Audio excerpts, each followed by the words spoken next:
Hi everyone, my name is Nesliha, and today with my group we are going to talk a little bit about Senegal. Well, I will start with the geographical landscape. Senegal is located on the west coast of Africa and its capital is Dakar. The population is like around 17 million and the official language is French. Senegal is member of the West African Economic and Monetary Union, which is a regional organization of around 8 countries and a market of 90 million consumers. It is considered to be a democratic and modern country and also a model for a stable country in the West Africa, but our friend Dora is going to explain and talk a little bit more about its politics. And Senegal has a large reservoir of young and qualified labor, and the majority of the population is between 15 and 55 years old, which is a big benefit. And it's also leading West African country in terms of penetration rate and quality of services. Senegal is a member of the economic community of West African states as well.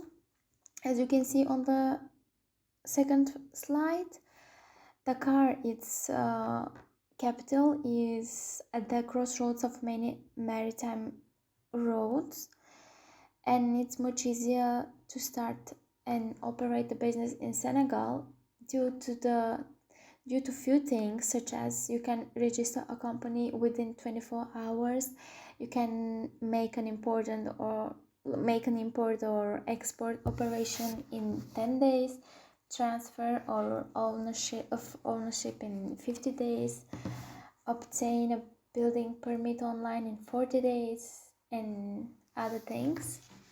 Hello, I'm Zoe, and today I'm going to talk about starting and registration of a business in Senegal and the costs and finding the right location. So, Senegal is doing really good in sense of starting new businesses. Starting with the procedures that Senegal made much easier by, for example, replacing the requirement for a copy of the founder's criminal records with one for a sworn declaration at the time of the company's registration. Another thing that not only makes the procedures easier, but also the amount of time that is reduced by launching a one-stop shop, which allowed several startup procedures to be merged into one.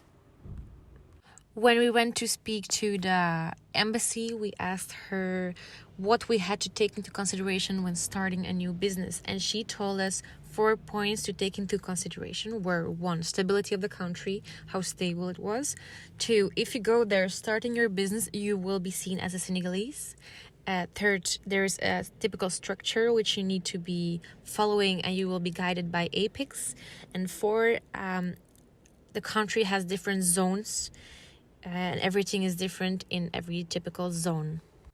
The costs of doing a business depends on the types of entities. Also, the costs in Senegal are more affordable because they reduced notary fees for company incorporation. Senegal is also much easier if we're talking about a minimal capital that is required to start up a business, because Senegal reduced the minimal capital requirement. Depending on what business you want to start, you can go to various places. Places other than Dakar that are good for businesses are Tazamos and Sinisalom, which are remarkably high in tourists, so ideal for a new business in the touristic sector. So every location depends on the sector you want to do. Just know that Dakar isn't the only place to do business. So let's talk a little bit about the cultural aspects of Senegal. First of all, Senegalese culture is extremely rich and diverse. The country has French as their official language. French is spoken and learned in schools. It's also used in administrative and business environments. Wolof is mostly spoken by the Senegalese population. The country is divided into several ethnic groups. There are 4 major groups. The groups are Wolofs, the Halpulars, the Sereres, and the Diolas. 49% of the Senegalese population is Muslim. Then we have 5% of Christians, and one of traditional beliefs. Senegal is well known for their gold, silver, and bronze jewels, but also for their antique and amber colored beads. Women traditionally wear beautiful dresses, and men wear equally brilliant colors with skull caps. The music of the country is generally lively and joyful.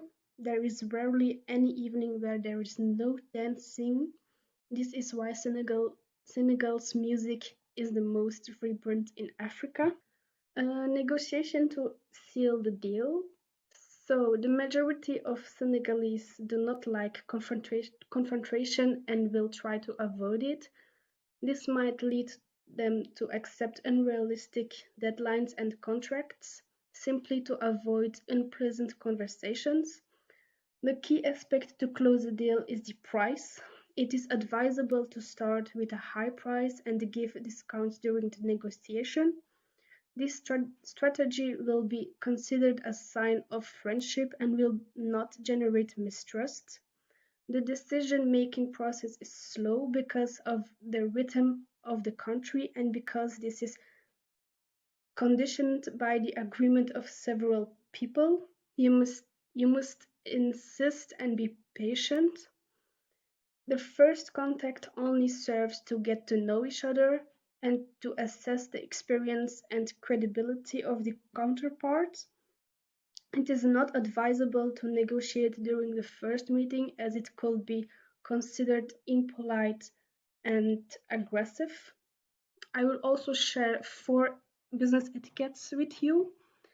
The most frequent form of greeting is an exceptionally long handshake. At times, they even begin to talk during their handshake.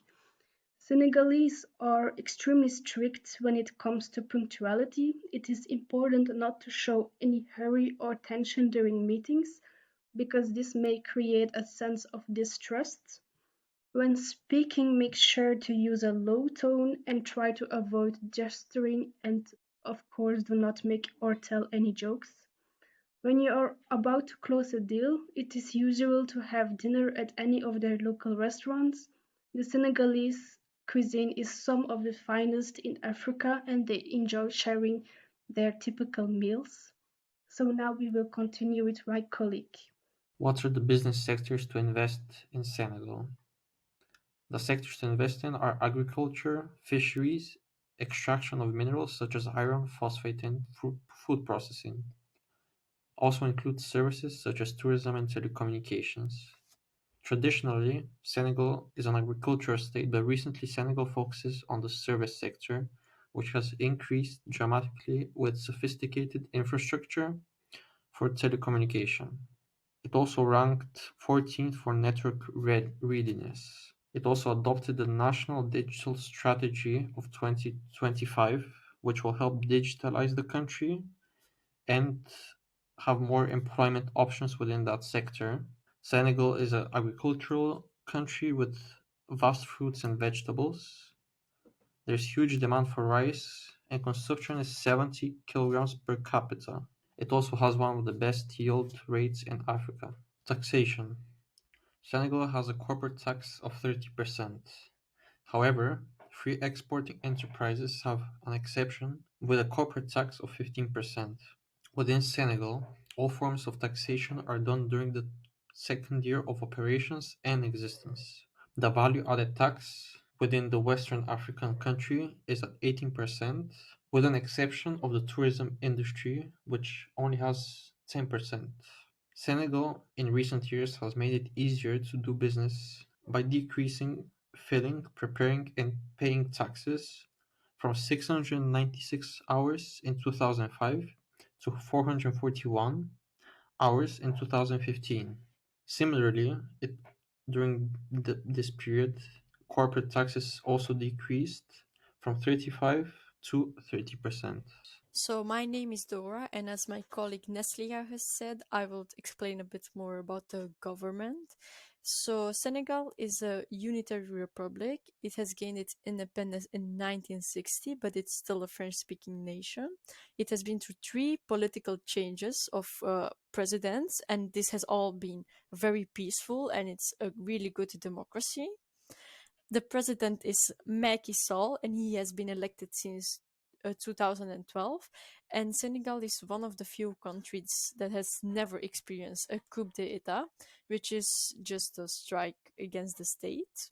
Further, we have the 3 branches. So we have the executive, and this one consists of the head of state and the government, which is the president, who's the only one with executive power. But besides the president, we also have the prime minister's government, but that one is controlled by the president, which is why we say that the power is fully within the president for the executive. Then the legislative just consists of the parliament, and the judiciary has different councils, and the National Assembly, which consists of 165 seats. The legislative votes have passed this year, and the next for the presidentials are in 2024. Senegal also has a multi-party system, and it has been introduced by law in 1981, and the country still has a lot of political parties because they didn't change the law. But even though there are so many of them, like currently there are 175 registered parties, but they don't all have the same influence. For example, the 5 main political parties are the Socialist Party, ROMI, the Alliance for the Republic, the Democratic Party of Senegal, and the Alliance of the Forces of Progress. ROMI and APR, so the Alliance for the Republic, they have a huge electoral weight, which is why the president is also the president right now. But these are not that old parties. For example, there are older existing ones, but they don't have that much weight within the elections. But what they do is they still have an influence on the political aspect and the parties. Next, we have the government struggles and improvements.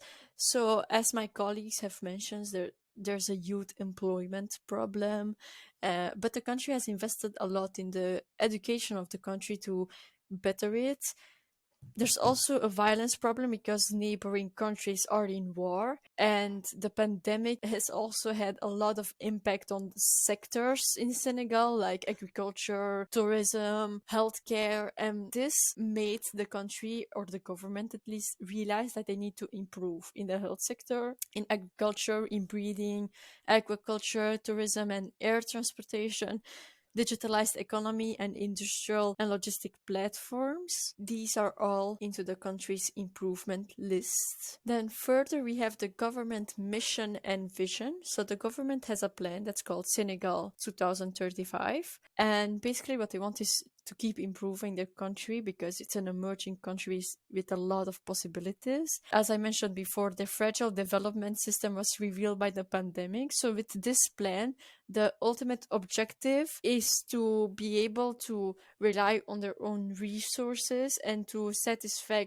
the well-being of the citizens. They also want to optimize the economic, social, and environmental gain of Senegalese. Besides this, they also want to help protect people in essential areas in life. So they want to guarantee the Senegalese the right to dignity and the maintenance of a standard of living and well-being. With this plan, they will meet the needs of their citizens.